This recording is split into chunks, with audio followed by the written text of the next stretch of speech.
Shalom bagi kita semuanya. Perkenalkan, kami dari kelompok 3 kelas 10 IPA 5. Di sini kami akan mempresentasikan hasil dari diskusi kelompok kami. Ada pepatah mengatakan, tak kenal maka tak sayang, maka izinkan kami untuk memperkenalkan diri. Perkenalkan, nama saya Noviandini Putri Stompul. Perkenalkan, nama saya Laura Josiaan. Nama saya Trianggun Tesalonika. Nama saya Tegar Martin Siaan. Nama saya Veronica Van Gebenugraini. Nama saya Rafael Vincentius. Di sini kami akan membahas tentang kedewasaan spiritual.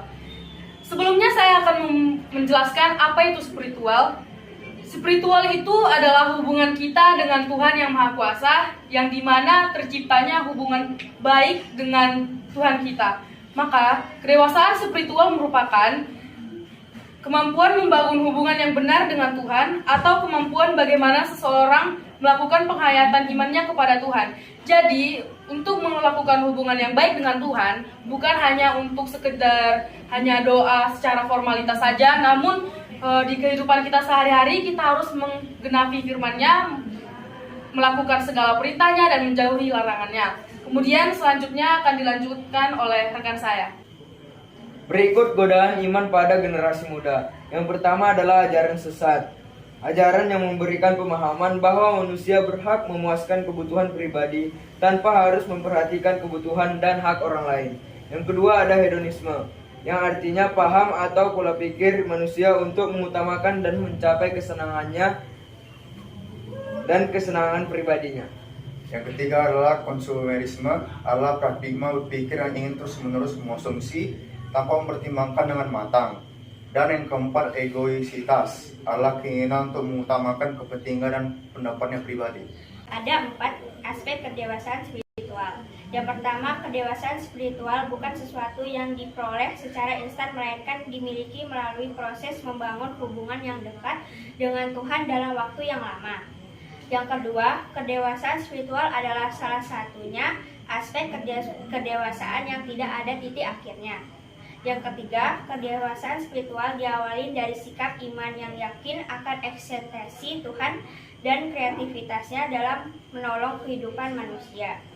Dan yang keempat, kedewasaan spiritual menghasilkan kepekaan untuk mendengarkan suara Tuhan sehingga hidup kita menjadi berhikmat melalui pimpinan Roh Kudus.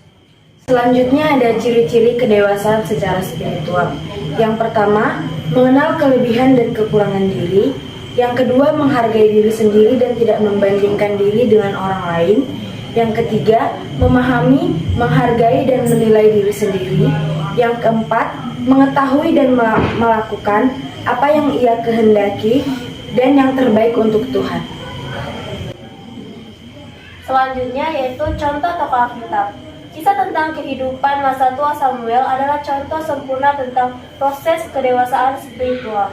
Samuel memiliki kedewasaan spiritual karena ia kenal betul dan beriman penuh pada Tuhannya. Proses pengenalan itu berjalan sejak Samuel dididik oleh Imam Eli dan Tuhan secara langsung di Bait Allah dalam waktu yang sangat lama. Pada usia yang sudah cukup tua, Samuel dididik Allah tentang pemahaman bahwa Allah melihat hati. Samuel ketika menghadapi permasalahan pelik pada kehidupannya, yang dilakukan Samuel bukanlah lari dari hadapan Tuhan atau membangkang.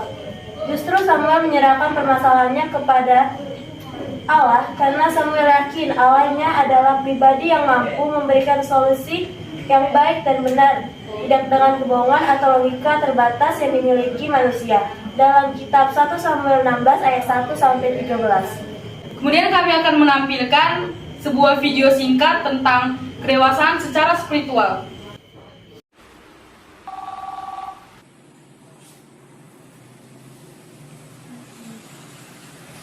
Halo, Mak. Halo Nang, Kenapa, Mak? sakit bapak Nang, lagi di rumah sakit. Kapan? Semalam Nang, pulang dari ladang jatuh bapak di ladang.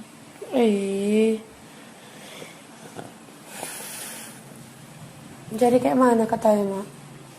Harus dioperasi lah kata dokter, karena udah parah kali Nang. Lagi ngapain kok Nang? Ini lagi nyetrika aku. Doakanlah bapak cepat sembuh ya Nang, bercepat keluar dari rumah sakit. Uang kirimanmu bulan ini agak terlambat kami kirim ya Nang. Iya, Mak. Salam. Shalom.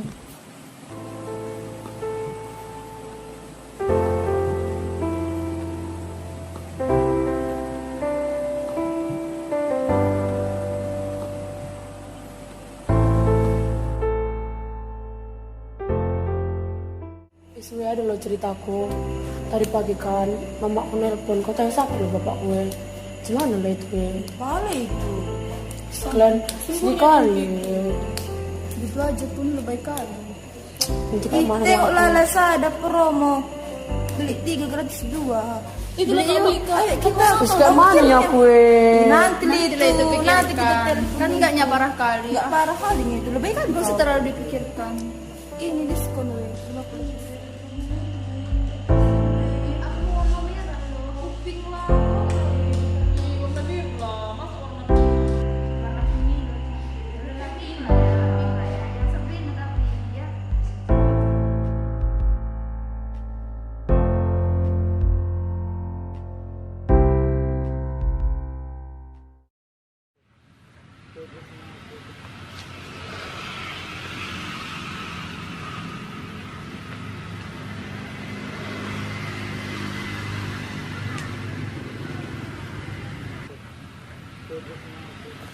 Kayak mana ya cerita kemarin itu? Udah lah pasti sembuhnya itu. Nanti kan dibawa juga ke rumah sakit. Masalahnya udah lama kali loh. Ya kan gak mungkin juga dibiarkan sakit begitu. Pasti dibawa juga ke rumah sakit. Gak malah biar cepat sembuh. Udah lah gak usah kau pikirkan itu. Iyalah, apalah enggak orang. Udah lah, terserah lah.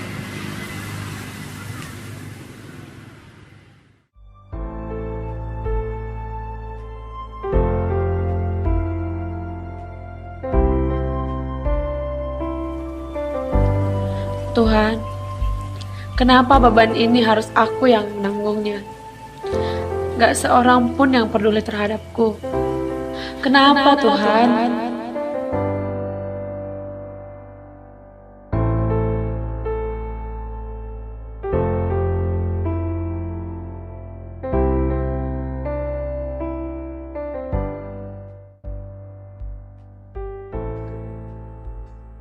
Terima kasih Tuhan. Aku sadar, ternyata masih ada orang yang sayang dan peduli sama aku. Pokoknya dari saat ini, aku akan setia untuk melayanimu.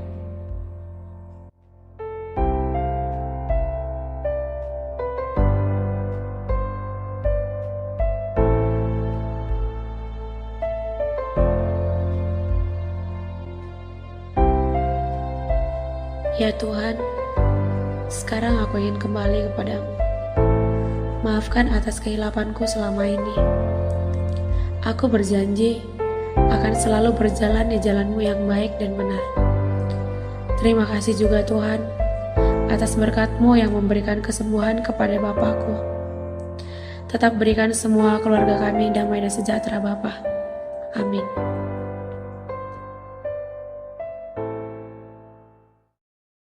Kesimpulan yang dapat kami ambil dari materi kali ini adalah seseorang dapat dikatakan dewasa secara spiritual apabila seseorang tersebut mampu memiliki hubungan dan relasi yang baik dengan Tuhannya, yang dimana seseorang itu lebih mengutamakan Tuhan dibandingkan duniawi.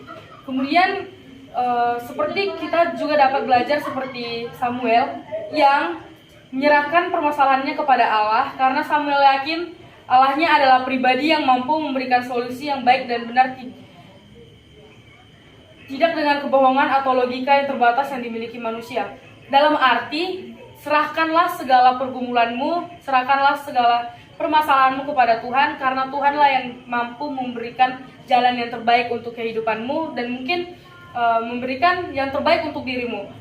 Seperti yang dikatakan dalam 1 Petrus 5 ayat 7, serahkanlah segala kekhawatiranmu kepadanya, sebab ia yang memelihara kamu. Demikian yang dapat kami sampaikan. Apabila ada kata-kata yang kurang berkenan di hati, kami mohon maaf. Akhir kata kami ucapkan terima kasih. Shalom.